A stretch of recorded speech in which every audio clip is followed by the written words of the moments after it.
Good afternoon, traders and investors. Will back here with another one, and welcome back to another edition of our subscriber request videos, where I go through the comment sections of my videos and pick out the tickers that you guys have requested over the last 2 weeks. It has been a very fun series, to say the least, but unfortunately, guys, this is most likely going to be the last one of its kind for a significant amount of time. Now, not because I don't like doing them, I absolutely love doing these, and you guys always bring to me very fresh and very new ideas, and I thank you all for this process, which has been very fun, guys. We've done about 15 of these over the last 6 months. Take a look. The first one was about 6 months ago at this time, so it's been a very fun series, but now I'm going to start presenting to you for the Saturday videos a couple new things. We're going to start doing the top 10 videos, of course. So the top 5, top 10 options videos, stock selection, growth stocks, value stocks, dividend stocks, thematic related videos like that, and also start doing some videos like the top 3 leap options that I'm looking at, or possibly the top wheel plays for under $50, things of that nature, right? A little bit more on-hand trade-related videos for the time being. So it's been a very fun series so far. I'm not saying I won't do them in the future again, but for now, we're going to move on to a new type of series, which is more a trade-focused and hands-on actionable type of video, right? So with all that being said, guys, in terms of today's video, what we're gonna do is, number 1, go over a few of the rules that I look for when looking for a long-term investing company. Now, we have a ton of different requests over the course of the day today, guys, about 14, 15 different requests. So my goal, as usual, is to give about a, 3, 4, 5 minute rundown for each of these companies, look at the fundamentals, look at the technicals, and then give my outlook as to whether or not I would be interested in picking up these companies.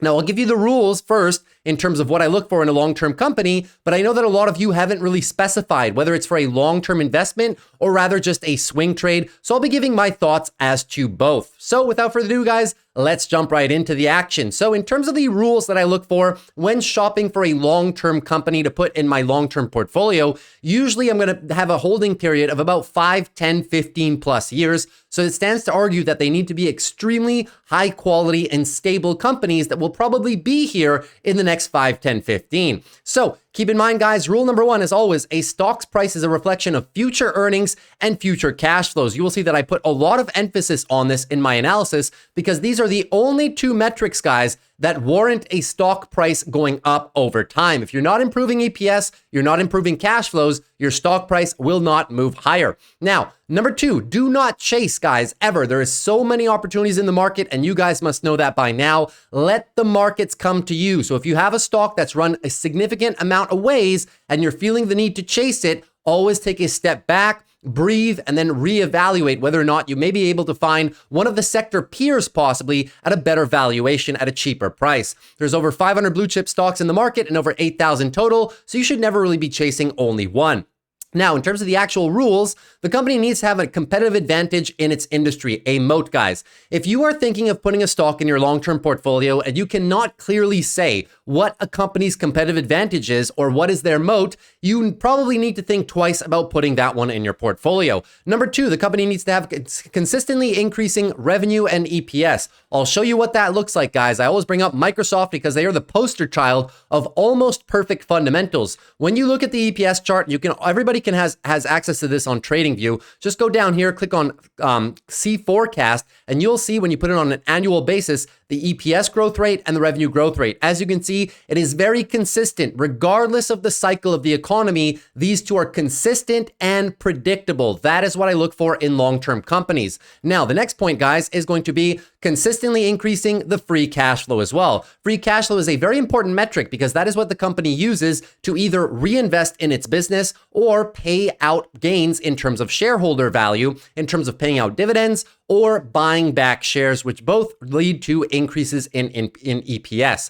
Now, the next point, high return on capital and high return on high return on capital employed and high returns on invested capital, So these are metrics of can they leverage the internal cash properly? Obviously, in the function of a company's operations, they're able to generate a ton of cash. What do they do with that cash, either from internal operations or from externally received cash, either through raising debt or through a share offering as well, right? So these two metrics allow us to see whether or not when you give a company $1, how much of that $1 are they able to grow the business with, right? Usually I look for metrics above 15% in these two. And if you don't know what they are for a specific stock, just go into Google, type in Microsoft ROCE and ROIC. And if you see those two metrics above 15%, usually you have found a winner because these two metrics right there are the highest correlated to overall shareholder returns over time. If you look at a company like Microsoft or something like Google or stuff like that, usually if the return on capital employed is above 15% per year, you can on average expect about 15% ROI on your investment per year over a long-term time horizon. Now, also you want to look for companies with relatively low debt in relation to their revenue and the amount of cash that they already have on the balance sheet, right?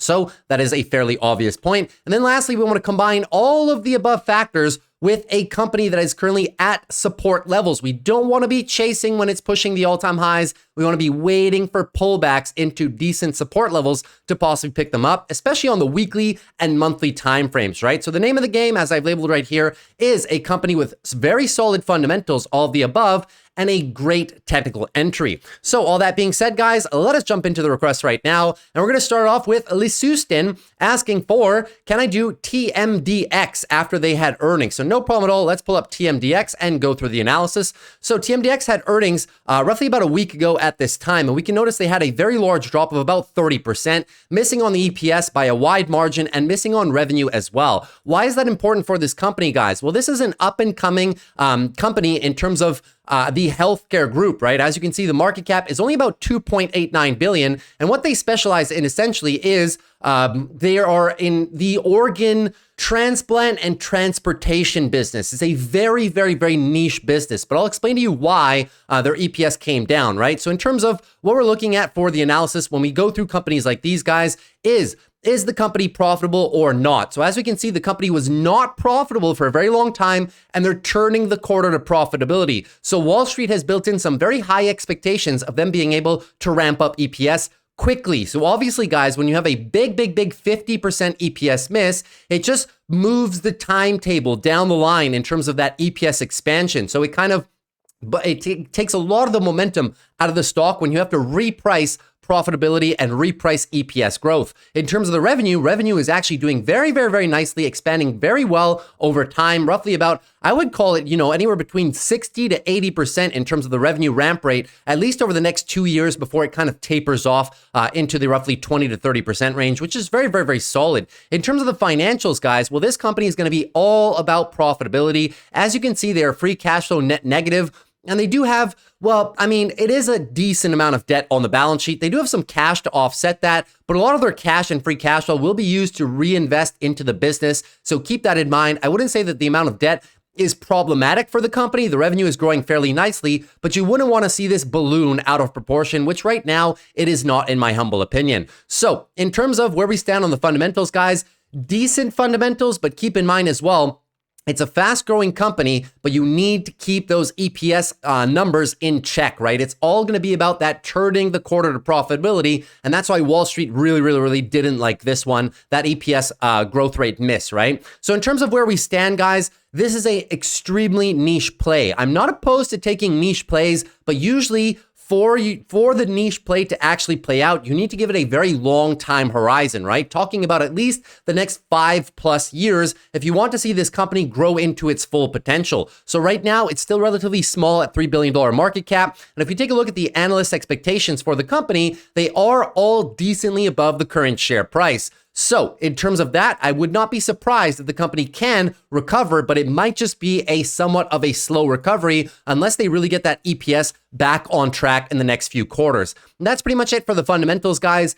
Decent fundamentals, nothing very, very, very crazy in my humble opinion, but very decent, right? This kind of gets like a B+ from me, not really in the A category just yet. In terms of the technicals, well, if we can find a revisit down here of the roughly $70 to $80 mark, could be a decent point to maybe start a long-term position if I was looking into this one. As I said, the investment thesis and time horizon has to be quite long with this one. In terms of a swing trade, well, need to wait until the daily uptrend is recaptured. Need to also wait until we get a nice weekly bounce and get that weekly uptrend back. and that's the only time that you'll know that this monthly consolidation is over. So it could take some time, but after such a big drop, if the company interests you, it might be worth a little bit of a revisit for some positioning. So hopefully that was insightful for TMDX. Now, moving on to Monty's Killer Rabbit, asking, can we look at Oklo for this time? Sure. So Oklo has been front and center in terms of, media attention and Wall Street attention, especially over the last few weeks with all the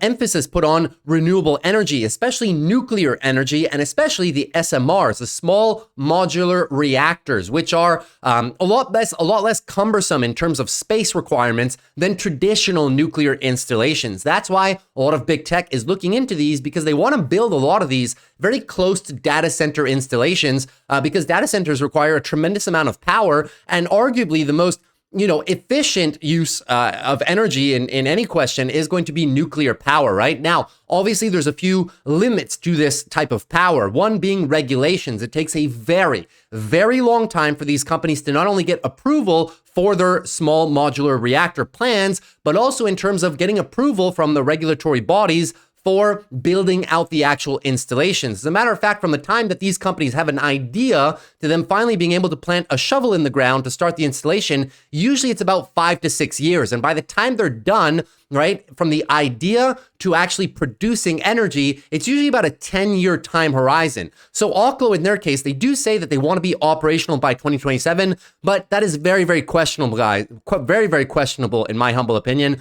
In my opinion, it's probably going to be more towards 2028, 29, and 2030. Now, the reason this one gets so much publicity is because Sam Altman from OpenAI has been the one pushing this company more than not. Now, they do have $300 million in capital raise. The industry operates around a 3 price to sales. Why is this important, guys? Well, number one, because this company does not have any sales as of yet, right? EPS is negative. That's fairly normal because they don't have any operations. But here you see the revenue is supposed to come online in 2027. But once again, guys, I would take that with a grain of salt. They haven't yet started actually building the installations properly. So it's kind of just right now they're breaking ground on their construction sites and still trying to file through those regulatory approvals. Now, the reason I say the industry price to sales is important, guys, because if we're only expecting $11 million of revenue in 2027, well, the valuation right now of the company at $3 billion is a very, very, very long stretch away. Take in mind one of the industry leaders right now, Constellation Energy Corporation, right? They have a market cap of about $75 billion, but keep in mind the company brings in roughly about $25-30 billion a year. So they have the capacity to run a 3 price to sales ratio, but Oklo is extremely, extremely overvalued right now.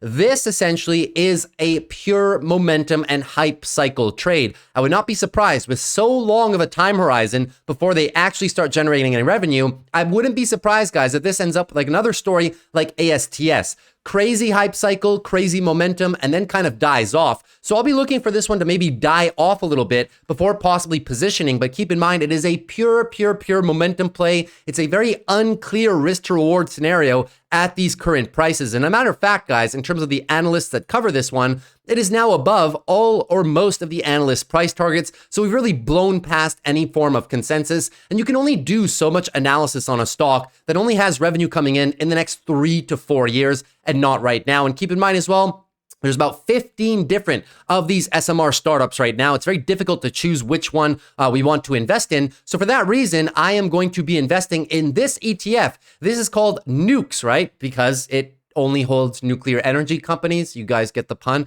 Anyways, so Nukes, because it is a niche ETF, right? If you look at all the holdings in this company, they're only nuclear power companies. You don't get any of the fluff that sometimes these include, right? Sometimes these companies to get a better return, they'll include like a Microsoft, a Google, because these guys are investing in nuclear technology, but they don't actually produce it themselves. These are all either pure form nuclear production companies or companies that are mining uranium. So I like this ETF because it's very, very niche, not a lot of holdings. So you really get those juicy ROI, if it really, if the sector continues to outperform. Another play as well that I'm looking into in terms of nuclear is going to be actual underlying uranium. This is the ETF for the underlying price of uranium as a commodity. And there's a big uranium shortage in the market right now. I think this is the easiest trade out of any of the nuclear plays out there because there's so much demand for this right now, but there's an undersupply of actual uranium in the market right now. So if all these companies are coming online in late 2025, 26, 27, 28, what do you guys think is going to happen to a market which doesn't have the amount of supply required in terms of raw uranium to power all of these nuclear plants? Well, the price of uranium is probably going to steadily be on an uptick, right? So I think this is probably the easiest thematic trade for uranium, in my humble opinion, without having to dive into which one of all of these different companies stands to be the biggest winner, right? So those are just my thoughts on Oklo, the industry as a whole, and the Nukes ETF. So moving on further, thank you very much, Monty, for that one. Moving on to Krishna. Would love to hear your thoughts on Kinsale since you analyzed PGR, two insurance companies. Want to see if you like KSNL better. Perfect. Let's pull up KSNL. So KSNL has not been one that I've ever invested in or traded in, but I have followed the company for just a few short years now. About 2 years, I started looking at this company. Now, this company is obviously an insurance company. However, they're a very niche play in insurance. They do what they operate in what you call an excess and surplus liability coverage.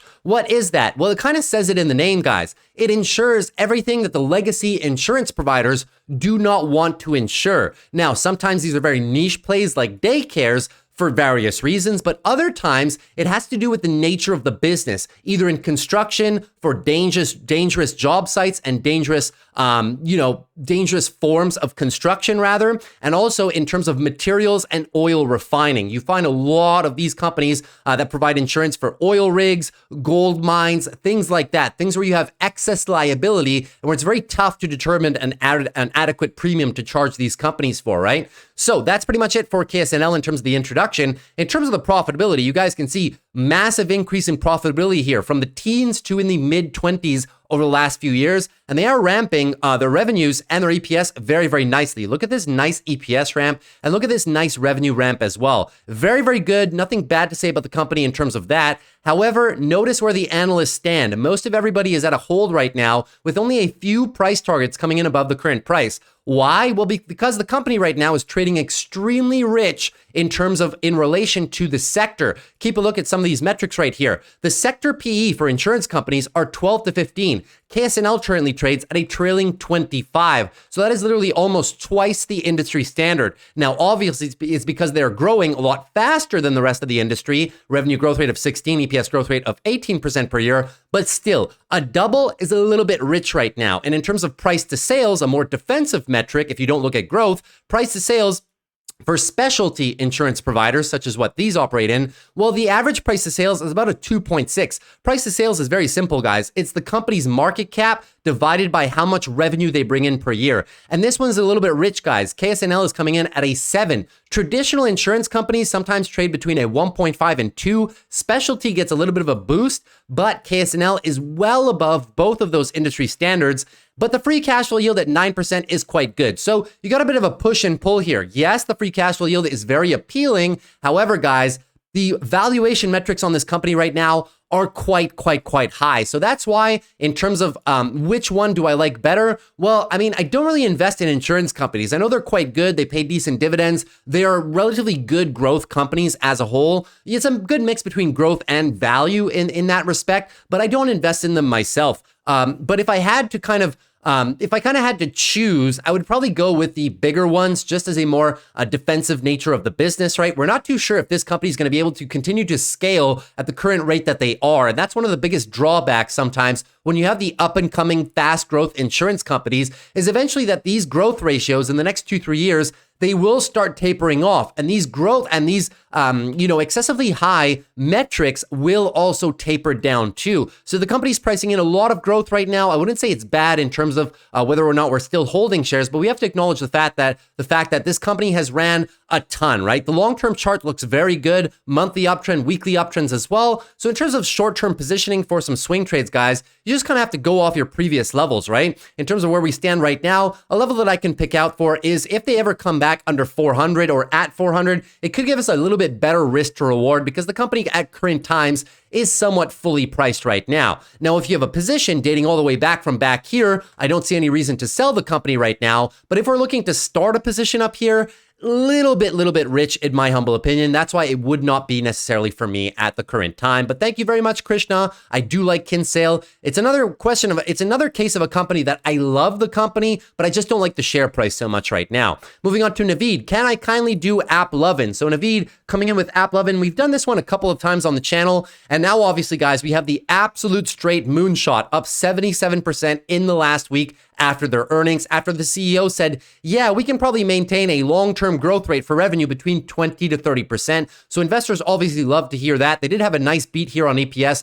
35% crush on EPS, and a 6% bump on revenue. Now, keep in mind, guys, this company is a very fast-growing company, 20% per year revenue, 23% EPS growth per year. If you guys don't know what they do, they have optimized AI ads for mobile games. And the mobile game segment is a very large segment of gaming, guys. And this company pretty much does it better than everybody. They optimize the AI ads depending what games you're playing and depending on your they do get your mobile history as well. So depending what you've searched for, etc., they'll cater the ads to you. So very nice targeted ads. Impressive growth to profitability as well. So this company was not profitable, for the last couple of years, and now they are coming into profitability. Negative net margins through 22, improvement in net margins 23, and look at this expansion in the last 2 quarters, guys, finally coming in to economies of scale, right? This is what a lot of these tech companies go through, is that initially they're unprofitable, but as long as the company always has high gross margins, they usually do come into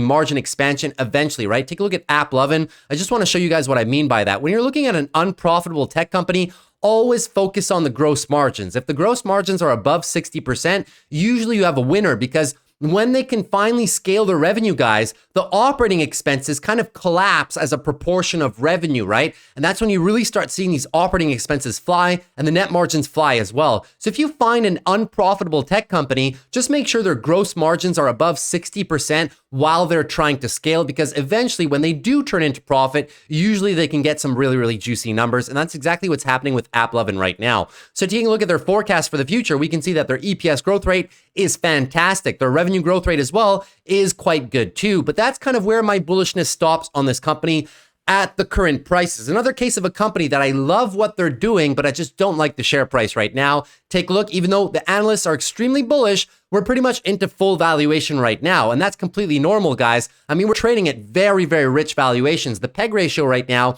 the PE is 73, which is not that bad because they're growing EPS fast, but not fast enough. The PEG ratio, when you divide the price to earnings by the EPS growth rate, we get a 3.17. That's a very high, guys. Price to sales at 21, that is excessively high as well. So for me, unfortunately, this is not going to be a buy, nor even a swing trade for me right now. We're completely overbought on the daily RSI. I mean, we've blown past any expectations on the weekly RSI as well, sitting at 92. So this one is very overbought and quite overvalued at the same time. So fundamentals, overbought. Technicals, overbought as well. So this is usually when I put on the brakes for a stock. If we're in from all the way back there, usually a good condition to start taking a little bit of profits, write those covered calls, benefit from the volatility. Can it go up with momentum and hype? Absolutely, it can continue going up, but the risk reward, guys, right? You're risking all of this potentially for what? Maybe 10, 20% possible upside. So that's why it's just not for me. But if the company does pull back in a significant fashion, I will be watching those pullbacks and possibly looking to play this one for a little bit of a swing trade. Very good momentum. So congratulations if you've been in since all the way down there. But now, very nice area to be possibly thinking of taking some profits, not financial advice, of course. Now, moving on further, Maria, thanks so much for covering these stocks. I'm currently watching Adobe. It got cheaper lately. What price would you consider buying it at? And Alejandro as well. Didn't forget you, Alejandro. You had the same question. Love to hear your thoughts on Adobe. It dropped quite a bit after last earnings. So let's take care of Maria and Alejandro at the same time and take a look at Adobe and what's been happening with the company. So Adobe, guys, the reason that Adobe has not been performing very well, at least over the last, let's call it 6 months, has been the concerns of, is Adobe losing its moat, right? In relation to new up-and-coming AI software generation, especially for photo editing and stuff like that. Think of companies, new entrants, such as Canva, companies such as Midjourney that generate AI templates. They generate YouTube thumbnails, stuff like that, right? So it's removing a lot of Adobe's moat right now. A lot of Adobe's competitive advantage is high-level software for either video editing or photo editing as well. With the on-ramp of AI in the last 2 years, the photo editing business is being challenged right now. And the video editing process, well, that is being challenged by new entrant companies like Opus AI. So Adobe's moat is being challenged by every single side right now. New entrants just picking away at Adobe's business. And obviously, when you run a high-cost subscription model to use their software, and a lot of these companies are offering a lot of those functionalities for free, running a freemium business model, right? It's really starting to chip away, which is why a lot of analysts are concerned about the longevity of Adobe's business at the current time. So far, their last earnings did not hint that they were losing anything, but you can tell by the stock sentiment, even though they've had very good earnings, consistently beating EPS and revenue, there's a lot of concern for this company right now. So that being said, let's take a look at some of the fundamentals, guys. The financials are gorgeous for Adobe. That's never been a problem for the company. Look at this free cash flow. Look at the cash on hand in relation to the debt. A+ balance sheet for me. Look at the net margins here on the right-hand side too. 28, 30% almost net margins. Fantastic for the business. Take a look at their EPS growth rate. Very nice EPS growth rate. Take a look at the revenue growth rate as well. Very consistent and very profitable. But when you have AI possibly challenging that in the future, that's why this stock is not completely blowing up with the rest of the market right now. So keep that in mind when we do the analysis. So I did the analysis at 536. We're not that far away, roughly 8% away. So it still stands. Revenue growth rate of 10% per year, EPS growth rate of 14.5% per year. But now you can see, guys, well, I did their earnings, right? If you want, go back in my videos, go on my channel and type in ADBE. You'll find the video with the earnings to get a more in-depth view. But as a whole, guys, even at 494 where we stand right now, right? We stand at a PEG ratio of just about 1.9. If I were to reduce this by about 8%, right? 1.9 is still a little bit high for this type of company. There are other companies in big tech right now that are extremely cheaper and that arguably, I mean, this company has had allegations that their moat has been challenged as well. But look at Google trading at a 1.33, right? Look at even Meta. Meta is up there too at the all-time highs, only at a 1.78 PEG ratio. So you have companies in large tech, legacy tech, right, that have cheaper valuations than Adobe, even though Adobe is off its all-time high by roughly 30%. That is why EPS growth rates matter tremendously right now. So my thoughts on Adobe, guys, I don't mind getting into this company. It's not a long-term investment for me because I think that there are better companies in the market, especially in the Mag 7 right now for a long-term portfolio, ones that won't have their moats challenged. So in terms of this one, though, for a little bit of a swing trade, I wouldn't mind buying it down here, guys. 455, 450, that's when the valuation gets a little bit better. And that's when we find a very deep support level below the 200 EMA. And this one has been a big level of support for the company and resistance for a long time in the past as well. So 450 down to about 430 is a swing trade area for me. But for a long-term portfolio position, guys, I do not trust the moat enough for me to invest in the company in the next 5 to 10 years, close my portfolio and open it in the next 10 years and be confident that Adobe still has the same market domination that it currently has in the landscape right now. So thanks very much, guys. Those are my quick thoughts on Adobe. Once again, go on my channel and search in the search bar for ADBE, and you'll find those company earnings roughly about a month and a half ago at this current time. Now, Miss Unique 65 asking the next, requesting CTAS, please. No problem at all. Let's have a look at that for you. So this one, Cintas. Cintas, very well, I mean, I know the company, but maybe you guys don't know a lot about the company, right? But you possibly have seen their logo before, but you don't know what they do, right? So Cintas, you might have seen these trucks before, all over the place, right? What do they actually do? What does this company do? So this company sells uniforms, corporate uniforms. They are the industry leader for, corporate uniforms and apparel. More specifically, a lot of them having to do in the manufacturing sector, right? They are by large and by far the industry leader at what they do. And the fundamentals of this business are very, very, very solid, guys. Take a look at the net margins. Net margins continuously expanding about 15, 16%, which is very good for a company that manufactures goods and that has a heavy logistics burden in terms of deliveries, right? Takes up a lot of costs, that aspect of the business. Ask Amazon, they should know, right? Now, moving into the EPS growth, EPS very consistent, right? Weathers the storm in terms of any economic conditions. People will always need uniforms, of course, and revenues as well. Revenues are significantly expanding too. So this one, guys, I would say that the competitive advantage of the company and the moat of the company is very, very clear. They're the industry leader. And, you know, although it's easy for new entrants to come into this market, it's going to be very tough for anybody to catch Cintas at this point. So very good there in terms of defensive qualities of the business. But you can see one of the problems right now of the business is another example of a stock, a company. I love the company, but I do not like the share price. As you can see with the analyst price targets, everybody is sitting at a hold and do have price targets a little bit below. There's a couple people above right now, but you can determine here it's coming in to full valuation right now. If you take a look at the company's balance sheet, well, their net margins are being utilized in a very good fashion. They don't have a lot of debt, bring in a tremendous amount of free cash flow per year, and they do have a little bit of cash on the balance sheet right now. They usually use that to pay down a little bit of debt. Now, moving on to the valuation of the company, the valuation is the concern because obviously you can tell companies in a long-term uptrend, right? Now, in terms of the valuation, revenue at 7.6% per year growth rate, that is good for a company that's in its mature scale, segment of the business horizon, right? Time horizon or business growth segment. It's kind of a mature and defensive company right now. EPS growth rate of 13% per year. That is quite good. Moving on to the valuation at 225. 53 PE ratio. That's on a forward basis, guys. This is very, very expensive for a company that's growing revenues at only 7.6% per year. But, you know, it does get the extra bump from Wall Street because it's very consistent and very predictable. Kind of like a Microsoft, kind of like a Visa. Obviously, they're in different segments, but this gets the Costco treatment, right? Because it's so predictable and consistent and really doesn't move with the ebbs and flows of the economy. Well, it does tend to get a little bit of a higher valuation. But at 4.08 PEG, it's a little bit high, but you can argue that it's not really an EPS growth company, right? Closer to 10. So I'll give them the benefit of the doubt, and I won't look at the PEG ratio for right now. But if you look at the more defensive metrics right there, the free cash flow yield, 2.03, guys, is a little bit too low. It's not the company's fault. The free cash flow yield is an expression of the market cap versus trailing 12 months of free cash flow. So I showed you guys the free cash flow per year is very, very, very strong. It's just that the market cap has really run away, which is why it's a bit low right now. I like to look at companies between a 2.5 to a 5. So the only way that this company is going to get up to a 2.5 or a 5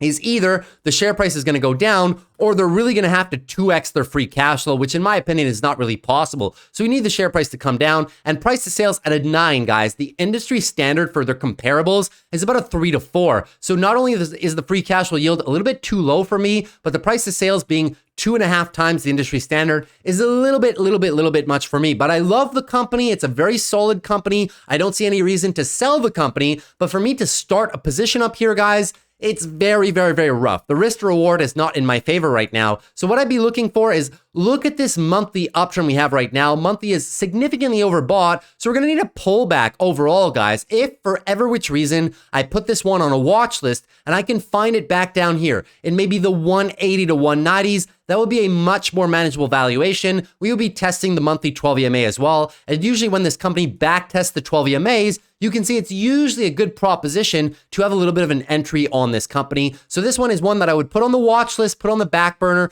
and in the event they come down, that is most likely when I would be interested in buying. Very solid company, but once again, very tough for me to start a position. But if we're in from prior, I don't see any reason to sell for a long-term portfolio, right? Now moving on to Jeff. One stock request, Rintech Robotics. It seems to be getting significant orders, low debt, and earnings coming soon after a decent stock price basing formation. So thanks very much, Jeff, for the information on that. Let's look up RR. And if you guys don't know what RR does, I don't blame you because I didn't know much about this company as well. So this is a robotics company, and what exactly do they do? So I love these types of companies, guys. So if you want to see what this company does, right? This is a service robots, right? They all manufacture service robots. Here you can see an AI-powered robot bartender. You might have seen these across Las Vegas or potentially across Asia if you've been there as well. They manufacture a couple different things. They've been featured in a lot of publications. I haven't seen them so far yet. They do have a couple of different models. They also have these delivery-style robots as well that bring you your food. A lot of restaurants in Japan have these same things. We don't really see them often in North America, but they are coming as well. And here we go with some floor cleaning robots as well. You see these a lot in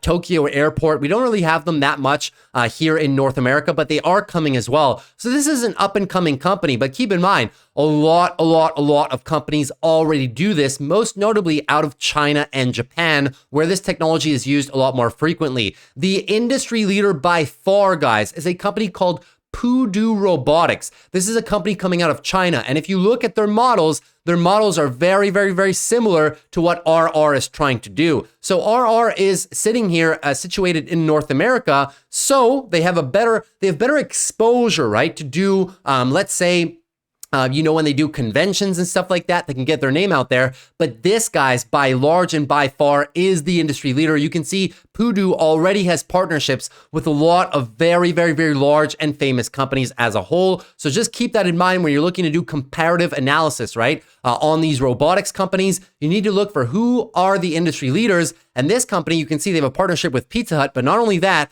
they have a partnership with McDonald's in Europe. So we're comparing it against the giant that is Pudu. Pudu is not publicly traded in terms of having a North American ticker, at least. So you can compare them with Serve as well. Serve has been a company that's been popular in media and Wall Street analytics recently. A couple of you guys have asked me to look at it on the channel as well, right? Serve is another company that's doing exactly the same thing. Serve has a market cap of about 400 million, and the one that Jeff has brought us only has a market cap of $58 million.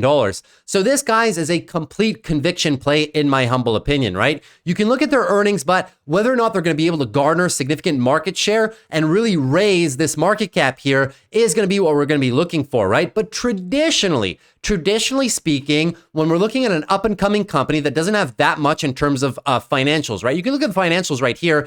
And I'll say one thing, right? Even though they don't have a lot of cash on the balance sheet, they don't have a lot of debt either. Jeff is right about that. And in terms of margins and profitability, now, even though the revenue is small right now, they're not operating at a huge loss right now. So that is something that I like to see. The operating loss has been cut significantly. They have a revenue run rate right now of about $8 to $10 million per year, which is not too bad. So they are getting more orders as well. So not too bad, but this is going to be a pure conviction play, guys.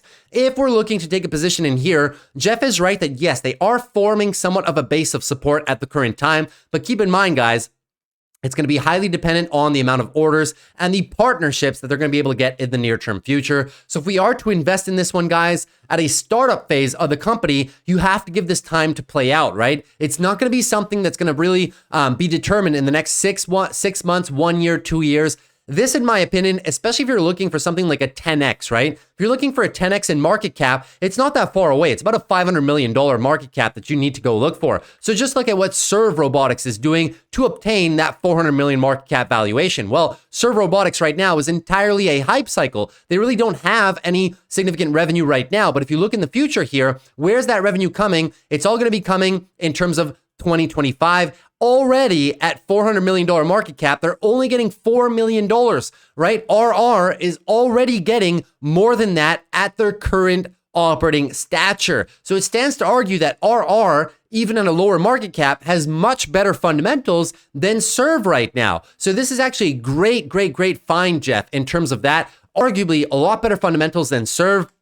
They trade at a lower multiple in terms of price to sales. I will not be surprised, guys, as well. If this company is able to generate $20-30 million in sales within the next 2 to 3 years, their market cap can actually go and fetch $400 million, $450. So that would indeed be your 10x. So if we are interested in buying this one, guys, we have to wait until the thesis plays out, right? Even if it can drop a little bit more, we know how these early stage companies can go. I would not be surprised, indeed, if this company can actually go up to, let's say, $5-6 range where they IPO'd earlier in the year. It would not be so far-fetched. So good find on that one, Jeff. But like I said, probably going to have to just, let it cook in the oven, right? Just buy the shares and kind of just wait for those fundamentals to really come into the company. In my opinion, probably not going to really start flying as much as it could unless they do it in the next 2 quarters, which would be surprising. Probably the next 1-2 year time horizon for this company is fair, but also, the 10x, 20x potential, guys, is on the table here, but just keep in mind, this company has a lot of competitors in the future. So it's kind of like it's a lottery gamble for me. I wouldn't be going in this one with a heavy position size, to say the least, but could be an interesting one. Moving into Roger right now. So Roger, love your videos, content quality, comments are great. Thanks very much, Roger. Appreciate that. Any insights on DuoLingo? They release earnings soon. Yes. So let's take a look at DuoLingo. And before I enter that, give me a quick second. Wouldn't be a Will Trades video without a sip of coffee, right? So because I talk so much, guys, talking so much without water or coffee, I mean, it's a challenging proposition to say the least. So moving into DuoLingo. So DuoLingo, guys, great company, fantastic company. I've used this service myself, and they also run a freemium business model with a lot of gamification, right? So if you guys don't know what it does, it's a language teaching app essentially, right? Where if you want to learn a new language, these are pretty much the industry leaders in terms of that type of software on the App Store. They also have a desktop application as well. But if you're looking to do it on your phone, very easy to use and gamified, right? With different levels that you have to unlock, progression bars and stuff like that, right? So that is exactly what you're looking for in terms of a freemium business model as well. What I mean by freemium, they offer certain features for free, but every single day, I think, well, it's been a long time since I used it, probably about a year and a half. I don't know if they've changed it, but you know, usually if you put in about 30 minutes per day, and if you want to progress faster, it only allows you to progress a certain amount per day. So if you want to progress faster, you have to buy the premium membership, of course. It's a great business model. Not only they use that, a lot of gaming companies use this business model. Fantastic business model, and the operation costs are not that large. This is once again an example of a company that is currently coming into economies of scale. So this was an unprofitable company until last year. Now look at the quarterly margin expansion. Now up to about 16, in the mid-teens in terms of their profit, right? So if you pull up DuoLingo, this is what I mean when I tell you guys, look at these technology companies. When they have negative net margins, just make sure that their gross margins are above 60%. It lets you know that the cost of goods sold is quite low, right? The only thing they're spending money on is the operating expenses. But as the business grows, as revenues scale, the cost of the product is not much at all. And as such, the operating expenses will represent a lower and lower proportion of those revenues. So now you see positive operating margins and positive net margins as well. If you don't know what I mean by operating margins, guys, these are the day-to-day costs of running the business, right? Talking about rent, employee salaries, things of that nature, right? Sales and marketing expenses, stuff like that, right? Now, and in terms of cost of goods sold, well, that's the cost of just managing the app, right? The servers that you have to employ to manage the app, those costs and stuff like that, right? So moving on down, guys, nice example of another unprofitable company finally turning profitable. And if we take a look at their balance sheet, you will see that even better, right? So now they're finally able to stack a little bit of free cash flow, stack a little bit of cash on the balance sheet, no debt to speak of. Perfect balance sheet, in my opinion, looking very good there. In terms of their EPS and growth, or EPS and revenue growth rate, good EPS growth rate, finally into positive territory right now. And revenue growth rate, look at this revenue growth rate, guys. Very nice revenue growth rate as well. However, this is once again another example of a company that is growing very, very fast. However, guys, I love the company, but I do not like the stock price right now. Revenue growth rate, impressive, 22% per year. EPS growth rate, 31% per year. Very, very nice. But keep this in mind, guys, right? The company is currently trading at a market cap of about $14 billion right now. It's not crazy to see tech companies trade between 10 to 15, but this one is really coming into the top end of its range as well, right? Forward revenue for 2025 is under $1 billion. So they're trading at about 15 price to sales. Usually you'd like to see these between a 5 and 10 to know you're getting a good deal. So 15 price to sales, a little bit rich. Let's take in consideration their growth with EPS though. So at 327, PE ratio is 112. You might see this one and say, wow, that's high. And it is high, but keep in mind, we have to encompass their EPS growth rate because it's expanding fast. However, when we divide this by this, we get a PEG ratio of 3.61, which is very, very high, guys. Anything between 1 and 2 is okay. Below 1 is ideal. Anything above 2 starts to get very rich. And at 3.61, guys, this is very high. So it's at a 15 price to sales, 3.61 PEG, guys. Suffice it to say that I do believe that this company can go on and probably be a $20, $30 billion company in the future. But for me, guys, the risk reward is just not there right now. The valuation is excessively high. So although it does have very good fundamentals, they had very good earnings, they're growing very nicely. The entry points, guys, are really back here. So if you guys are in this company from back here, I don't really see a reason to sell. But for someone like me looking for a new position in the company, guys, the valuation is just very high. I think there's better deals in the market right now, even though it's growing very, very nicely. And same thing for the technicals, right? Look, I mean, your RSI on the weekly is 77, on the monthly as well. The monthly is fine, but look, huge monthly trend expansion right now. So eventually we are going to need a pullback. And even on the daily is somewhat overbought. It can keep going, guys. I always say this. They can keep going, but it's just not a good proposition in terms of risk reward. So if we're looking for a little bit of a swing trade, you can use these most recent daily levels for something like, I mean, it already happened, right? The true trade was the breakout retest, the retest of the zone, breakout retest and rally potentially to the 350 psychological. But yeah, so right now, no real swing trades available for me. And even in terms of building a long-term position, I would really like to see them, if for ever which reason, guys, the company comes back to 250, 240, that would be a much more ideal entry opportunity, at least for me. But if we're in from prior, I don't see any reason necessarily to sell right now. The company is expanding very, very nicely. Now, in terms of the next one, so thank you very much for Roger on that one. Now, moving into Augusto. So let's look at Augusto's comment. GM is in a very interesting position after the huge breakout post earnings. It is retesting the big 50 resistance. It's also an extremely cheap company. I'd like your opinion on GM when you're making one of those videos. So no problem at all, Augusto. Thank you very much. Augusto always has some very good ideas that he brings to the channel. So thanks very much for another one here. So GM. So Augusto mentioned that the company is cheap, but keep in mind, guys, this company is cheap for a reason. It has always been cheap in terms of PE ratio of 6. Why is the company so cheap? Why do some companies have PE ratios of 30, 40, and other ones have PE ratios around 10, right? Well, it's because a lot of other companies have different growth rates, right? And who sets these PE ratios? Who sets the industry standard for automakers?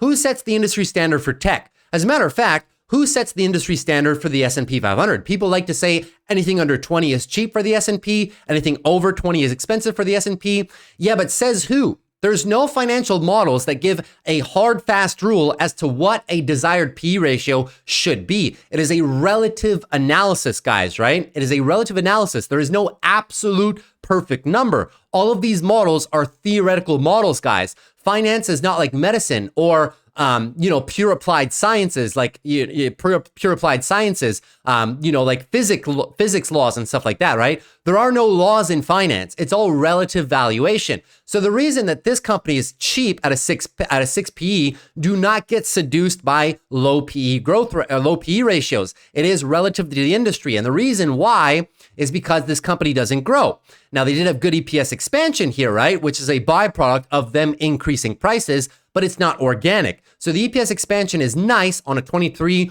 over to 2024 comparative basis, but look at the future. Then thereafter, they don't do anything. And prior to that, they hadn't done anything for 6-7 years. And look at the revenue growth rate. Revenue growth rate as well, guys. For all intents and purposes, although it has expanded from 2017, it's very, very inconsistent. It ebbs and flows with the overall economy. So they're not expanding very, very well, right? What is GM's competitive advantage over Ford? What is GM's competitive advantage over something like a Volkswagen, for that matter, or over a Hyundai, or over a Toyota? Arguably, Toyota has is the more defensive company because arguably they have the best products in terms of price to quality ratio. But this one, General Motors, guys, it's cheap for a reason because the company just doesn't grow, and that's just the fact, right? So moving on into the valuation analysis or the analysis of the company, well, traditional with all auto manufacturers, it's a very capital intensive business, guys. Look at the amount of debt, right? Free cash flow has been negative through the past couple of years. And on a quarterly basis, guys, it oscillates, ebbs and flows, right? So this is why the Wall Street does not allow this PE ratio, the PE multiple, to expand more than that because it's not a consistent and predictable business. And that's measured by not only the EPS growth rates, the revenue growth rates, but also the free cash flow ratios as well. So company runs a tremendous amount of debt, right? And if you were to compare this with Tesla, right? Remove all of Tesla's AI, FSD, all those things, right? Which they don't really monetize right now, well, to a sufficient portion of their business, right? Look at Tesla's debt profile. We can go through a ton of these, right? Look at Tesla's debt profile right there. A ton of cash on the balance sheet and way more consistent free cash flow right there. So that's Tesla. This is GM. We can do this competitive analysis with a lot of them, right? This is Toyota. So here's Toyota, one of my favorite legacy auto manufacturers. There's Toyota, right? Do you guys notice a pattern right there? Here's Ford.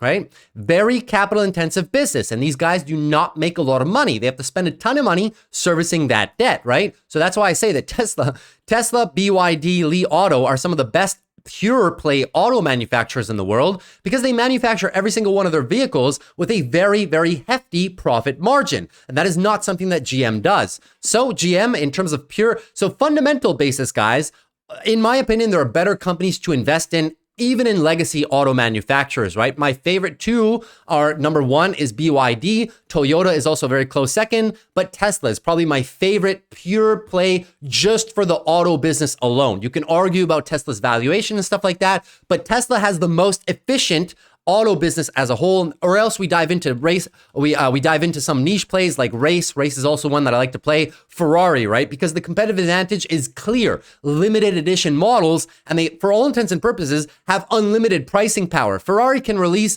editions of 1,000, 2,000, 5,000 cars, and they can charge whatever price they want for them because most of them are on a client-less basis. It's not as if you can walk in to a Ferrari dealership and order their new and upcoming models, especially if you have not been a Ferrari owner in the past, right? So there are companies that have better competitive advantages and better moats than GM, in my humble opinion. So that's a whole sector / competitive advantage analysis / debt profile and EPS expansion profile and all that good stuff. I figured I should present it because it's important, right? But if you were to take this one on a pure technical basis, so suffice to say, it's not a long-term investment company for me, guys. If you would have invested in this one at any point in time, right, it's very tough for you to make money in the last 10 years, except for right now and back in 2022 and 2021 when the demand for cars was excessively high, but now it's kind of not, right?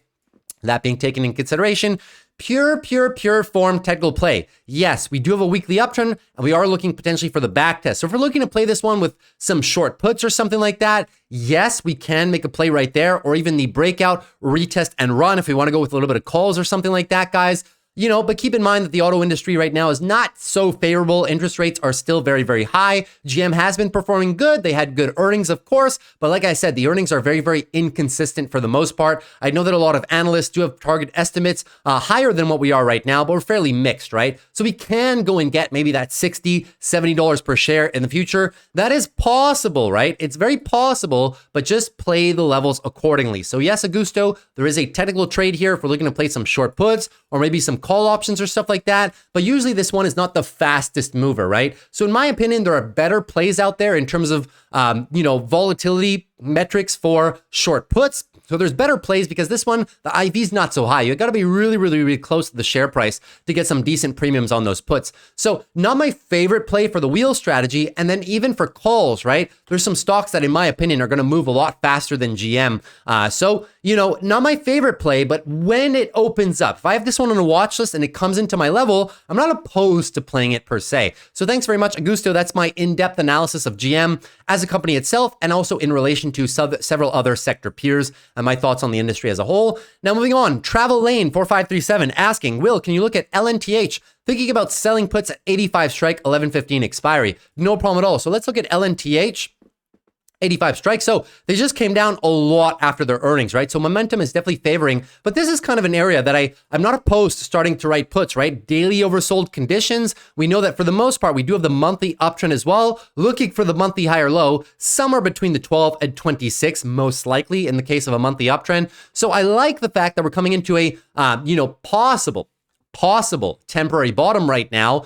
So just be a little bit cautious, guys. We do have a gap to fill from the prior, well, I don't know what this move was cost back here, but there's a big gap to be filled down here at about 80, right? So you want to be a little bit cautious on this one, in my humble opinion. In terms of the fundamentals of this business, guys, it's a healthcare and medical another medical company, right? They do, from what I read, right, they do a lot of imaging purposes, medical imaging, right? So think of x-rays and diagnostic imaging, nuclear medicine products, stuff like that, right? So it's a very, very niche product, to say the least, very, very niche company. And the market cap is fairly low at about $6 billion. So you're never quite sure what you're going to get with this company, especially in relation to its most recent history. This is a company that has just recently turned profitable, and profitable in a very big way. So the first thing that I would look before writing short puts, because we have to manage the assignment risk as well, right? I would look at where is this newfound profitability coming into, and is it sustainable? Because this is a lot of free cash flow, a lot of new cash on the balance sheet, and very high increase in profitability. So I would look to see, why are they now profitable, and is this sustainable? In terms of the EPS growth curve, EPS is nice, but you can see something happened here, right? In terms of revenue as well, something happened here. So is it sustainable? Analysts do definitely seem to think so, with profit targets above. So it may not be the worst opportunity, but 85 is a little bit close right now. I would be more keen to possibly writing the 80, because right now at 85, we don't really have much of a support level at all, unless we take these guys down here. The more relevant ones, in my humble opinion, would probably be closer to the lower 80s, right? So 80, something like this, right? Maybe, 84 to 80. So 85 is at the start of that, but you can have some possible drawdown. It's just not a company that I know a tremendous amount about. And like I said, for the wheel strategy, guys, I'm only looking to write puts on companies that I understand very, very well, that have a long history of profitability, and companies that have an undeniable, for the most part, competitive advantage, right? Most of my put wheel plays are on extremely solid companies. So if you like this company and you do not mind being assigned, that is rule number one, guys, right? If you like the company and you know a lot about this company and it is your specialty niche, let's say healthcare is your specialty niche, and you know this company is a competitive advantage and a long and possible very nice expansion curve in the future, then by all means, try your hand at it. That is just my analysis on that. So thanks very much for that one. Now moving on to Matt C4823, subscriber pick. Can you look at Roblox for a longer swing trade? I was trying to accumulate a position below 40, many wheel trades under 40, but none were assigned. Good, nice. Now that has run away, it's time to reevaluate. So Roblox, no problem at all. Let's take a look at Roblox. So Roblox, give me another quick second, guys. So Roblox, now, this company, guys, has been struggling for a very long time, arguably the last 2 years worth of time. Now, that's not a bad thing per se, but we have to understand why they've been struggling, right? This is a company that, although they are a, it's a gaming company, it's Roblox, or you guys probably know Roblox, right? Especially if you have kids, very, very, very popular with the under 16 demographic. And the company does a really good job of monetizing its internal ecosystem very, very, very well. However, they do not do a good job of translating those into bottom line gains. They're still net margin negative, and it doesn't stop there, right? In terms of the EPS growth curve, well, we're still negative for the next 3 years, and revenue, although it is expanding, right, not translating to bottom line net margin profitability. So take a look at this, guys. This is why this matters so much, right? If I pull up Roblox right here, this is a problem for the company. Their operating expenses are just too high, guys, and there's no excuse for this. You're talking about a company that has in excess of 70% gross margins. So to run their product does not cost them a lot of money, but the amount of money that they spend from sales, marketing, promotions, just to get people on their platform, it's a lot, guys. And stock-based compensation, it is a lot of money, and they're struggling, guys, to maintain, even to maintain the negative net margins. It's just kind of dropping off right now. So that's, for those reasons, it's not my favorite company, but for a possible wheel trade, keeping in mind that a lot of the analyst estimates are here between 40 and 50 bucks, right? So for a wheel trade, we have a little bit of a contested area right there. We do have the breakout right now, so you can argue that there is a little bit of a trade right here. Weekly uptrend is the breakout, retest, and possibly run. So that being said, your new area, although you won't be able to write maybe the $40 puts, the new area to clearly define area to write some short puts is 48 down to roughly 44, right? It all depends, guys. Is this company a high conviction company for you when you are writing the wheel strategy? Obviously, even myself included, I have played the wheel on this company many, many times, but as Matt has clearly labeled right here, it is now time to reevaluate. Do we want to write the top end of the range, knowing that the company doesn't have the best fundamentals, and that knowing possibly that upside could be somewhat limited? If they have more bad data coming in, right, they could just fall back into the lower end of the range. And the last thing that you want is to be trapped here at 50, and then we go all the way back down to 40 bucks, where you actually want to wheel this one, right? So in that case and point, Matt, it is all up to you, right? You have a very good logic in wanting to reevaluate right there. So if you are just interested in playing this company because of long-standing support, that perfectly makes sense. Up here, the breakout retest, guys, I mean, rising tides lift all ships, right? If the S&P and the QQQs and growth stocks, even unprofitable growth stocks, keep getting the attention that they have, especially over the last few weeks, well, Roblox can obviously pull away, even in spite of their poor fundamentals, right? But you got to take this one with a little bit of a grain of salt, right? If you really like playing this one because of the support level, then stick to your rules. Find other companies that are currently still in large areas of support if it's not a high conviction stock. If it's a high conviction stock and you believe in the upside and you believe in the continuation of the market rally, you can try to chase it if you want to, but it's not a style of trading that I like to do, especially on a non-profitable company. I don't mind taking these trend continuation trades, guys, on Google and Microsoft and things like that, even on other unprofitable companies.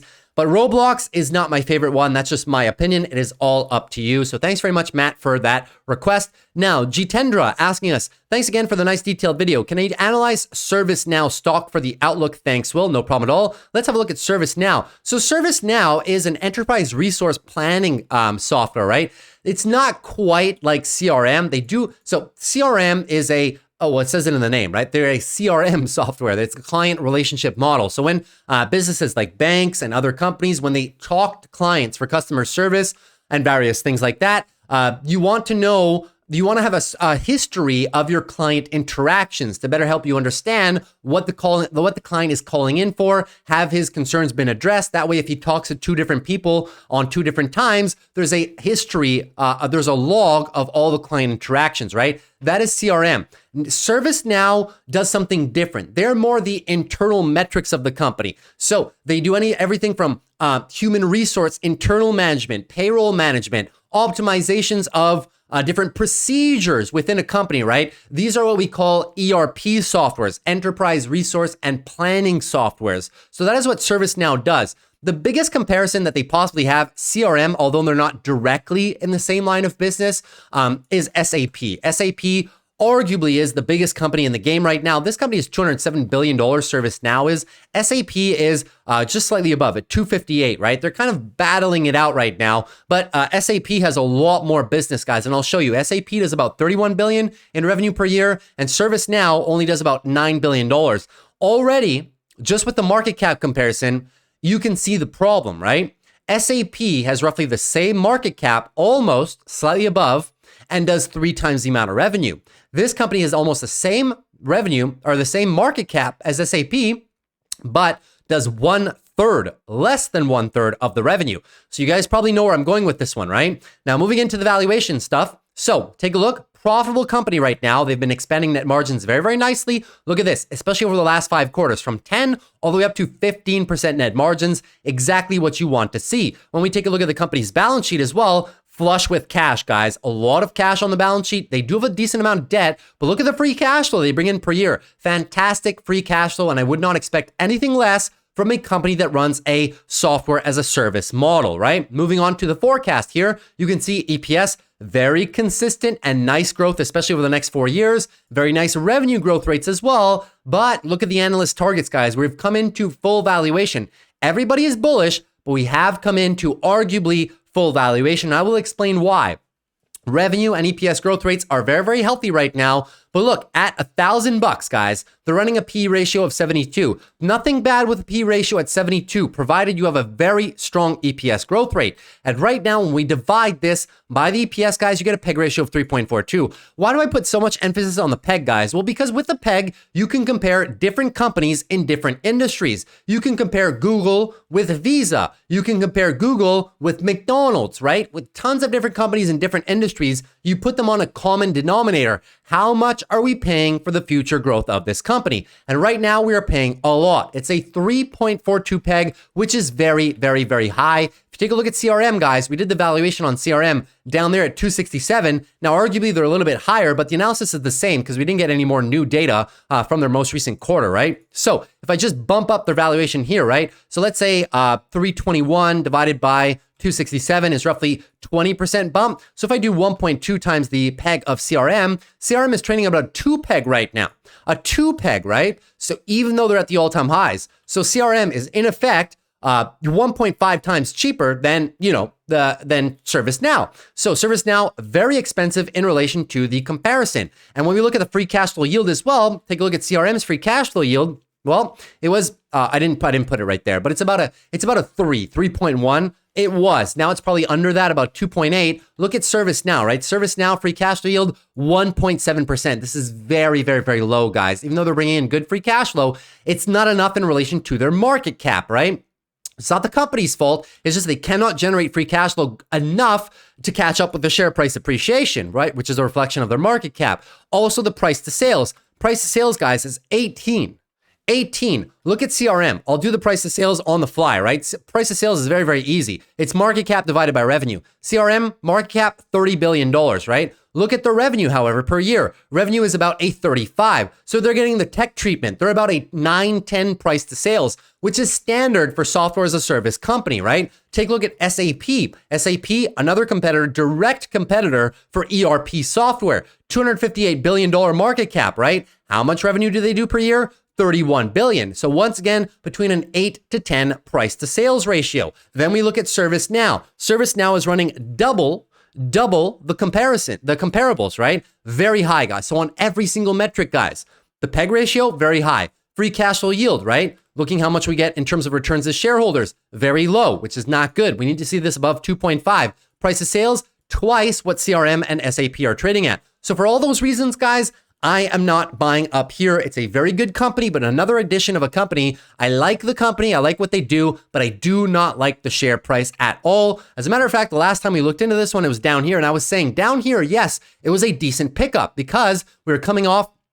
This is a long-term breakout retest, right? Breakout of the previous all-time highs. You can see it super well, right? Nice monthly uptrend, breakout retest of the prior all-time highs and possibly run. But now, guys, we're up there, right? 5, 6, 7 months in a row. We need one of these 2 to 3 month pullbacks on this stock to get the valuation down a little bit. So I would only be interested in the event. I'll put this one on a watch list. I keep an eye on it every single week.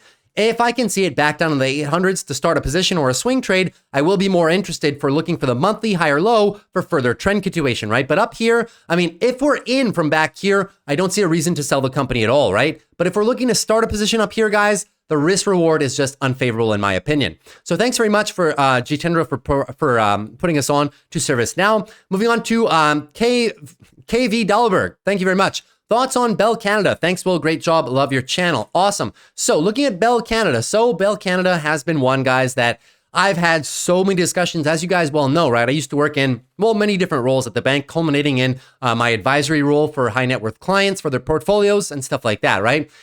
This has been one that I've had to had hand over fist the most amount of discussions with clients over the years, guys, because they all tell me the same thing, especially people who, especially high net worth clients with a lot of money that just want to play defensively a bit, right? Everybody gets seduced by high dividend yields, guys, but I'll show you why high dividend yields are not the best thing, right? There needs to be a mix between dividend yield and share price capital appreciation, right? If you have a high dividend yield, but the share price goes nowhere, what do all those extra dripped shares do for you?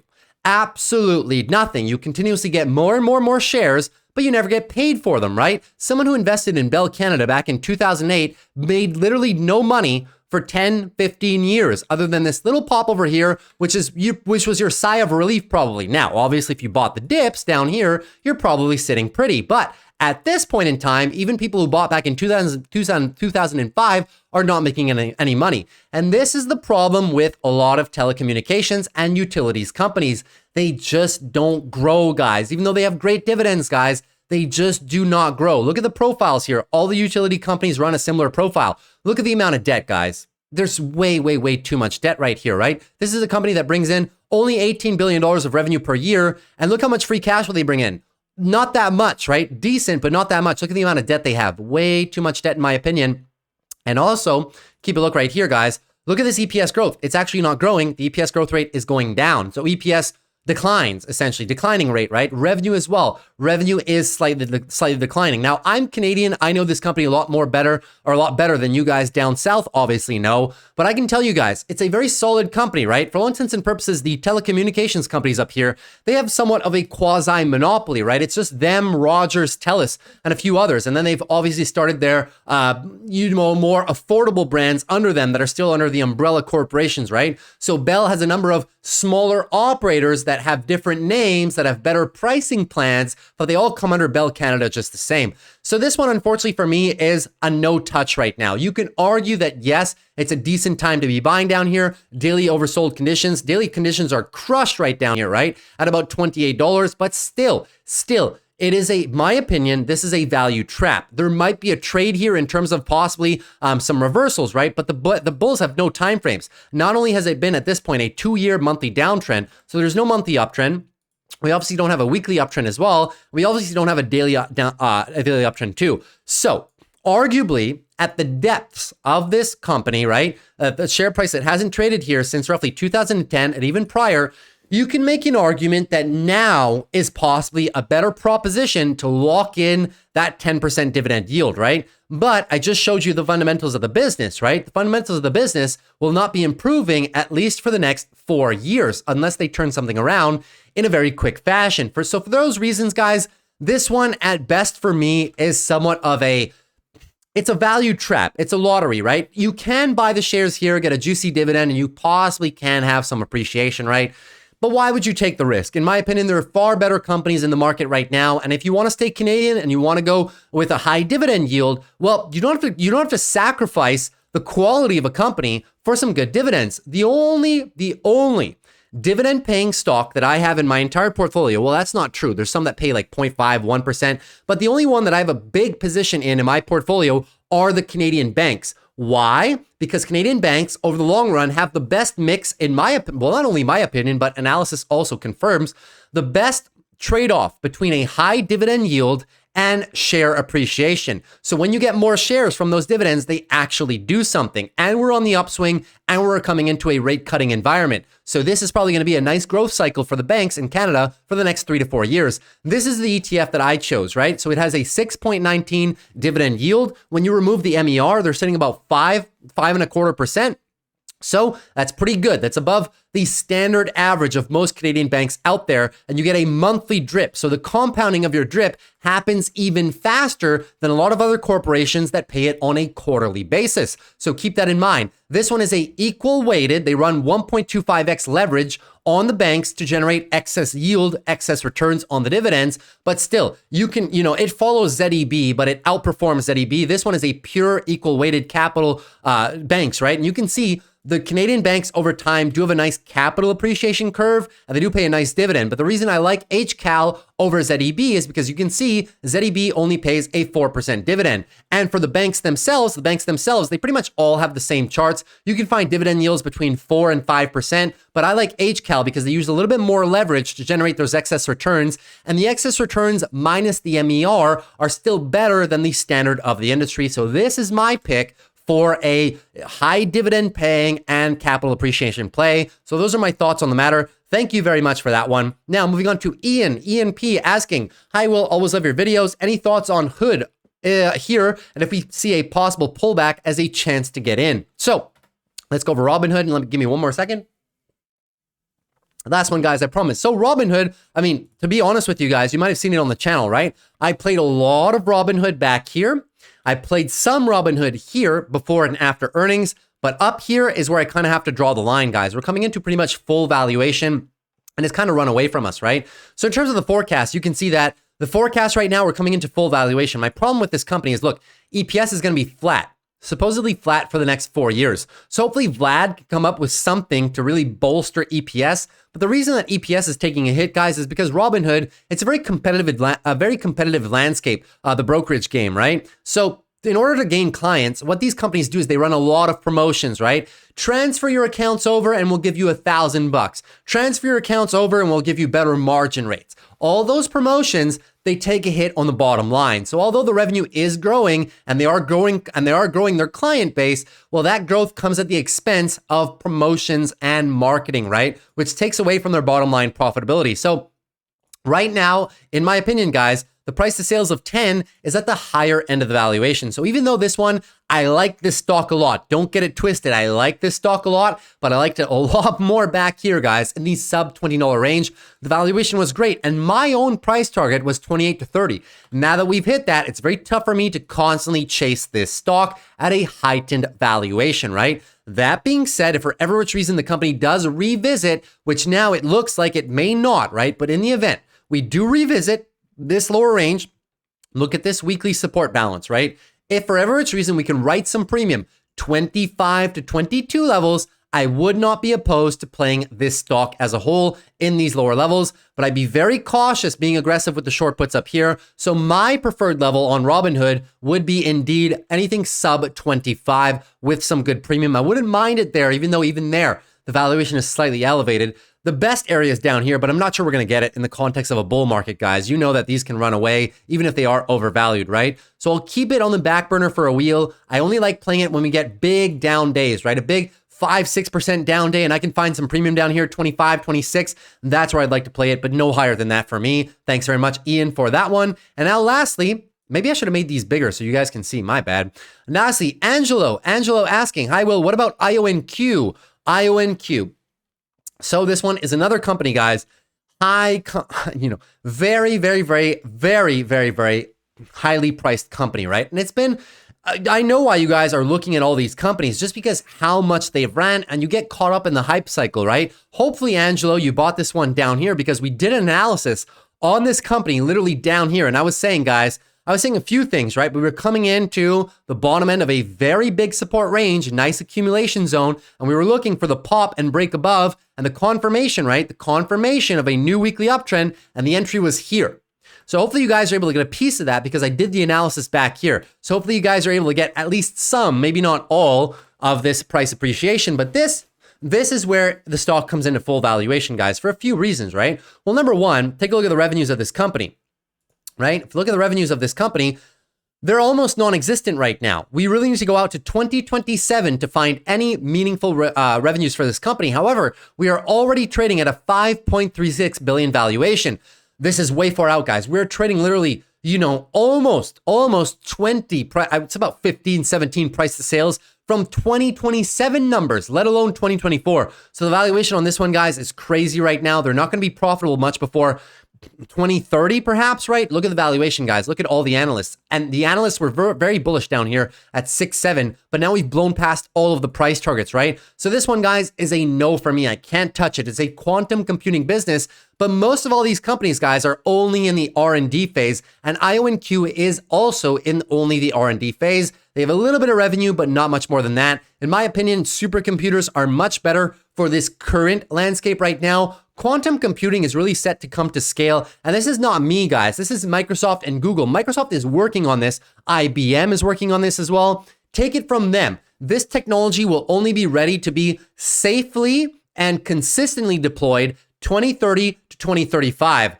At scale, you're looking at 2035 beyond, right? They have to, the amount of cooling that you need to process quantum computing. And then again, there's only limited applications for this. And there's a lot of errors, excessive amount of errors with quantum computing. So it's very, very powerful technology, but it's not ready just yet. As of right now, everybody is doing supercomputers. So for now, for me, this one's coming to full valuation. The hype cycle has pretty much come to arguably its peak. Can it run a little bit further, guys? Yes, but at this point in time, it's wishful thinking, it's hype, it's momentum, right? Be very careful when you're chasing a hype trade and a momentum trade. If we're in, we seek to kind of take profits, write covered calls, benefit from the volatility, or at least, we are looking for a continuation of the hourly uptrends, and we're buying retests of hourly support levels, right? With defined stop losses below as we progressively move up through the levels. But this one, the daily is overbought conditions, tremendous rally, impossible for me to be buying up here. If we've bought here, great location to be taking some profits, writing some covered calls against the position,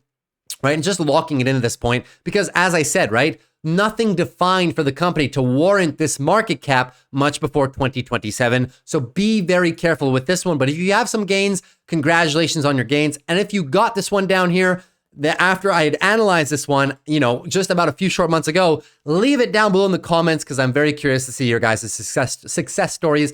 So that's pretty much everything for me, guys. We went through everything. So thank you very much to each and every one of you for giving me all of these beautiful tickers to look at. I always appreciate going through them, guys. Moving forward, as I said, this is the end of the series. I know it's unfortunate, but it's time to move on to a lot of other things that many other people and some of you guys have been requesting as well. Top 5 videos, top 10 videos. best stocks for the wheel strategy, best stocks for leap strategies as well, right? How we can write poor man covered call strategies. So a lot of thematic videos that I'm going to be doing on options tradings and also, you know, stocks that are popular in the moment, you know, top 5, top 10s, right? So retiring the series for now. We might revisit it in the future, but in the event, guys, that you always want to ask me some questions on your stocks, I will always leave my answer down below. So always feel free to ask me my thoughts on a stock, and I'll do my best to clearly explain them in the comment section below. Now, of course, if you want a more hands-on experience with me and want to ask me these things in real time, either during a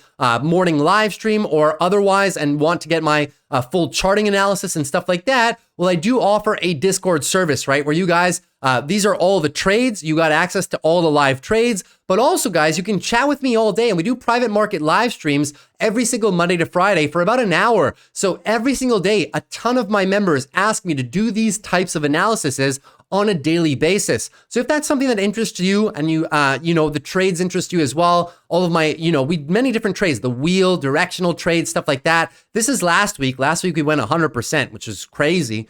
So if you guys want access to all this and chat with me all day and ask me those questions all throughout the day, stocks, options, well, the link is always down below in the description. And if not, well, thank you very much for watching, guys. If you like the video, consider dropping a like. Appreciate it for the growth of the channel. Also, consider subscribing to the channel if you're new. We'd love to have you back. And also, guys, if you have any questions, as usual, please feel free to leave them down below in the comment section. It'll be my very most pleasure to answer you within usually the next 24 hours. Take care, guys. See you tomorrow night for the top 5 options of the upcoming week, and peace.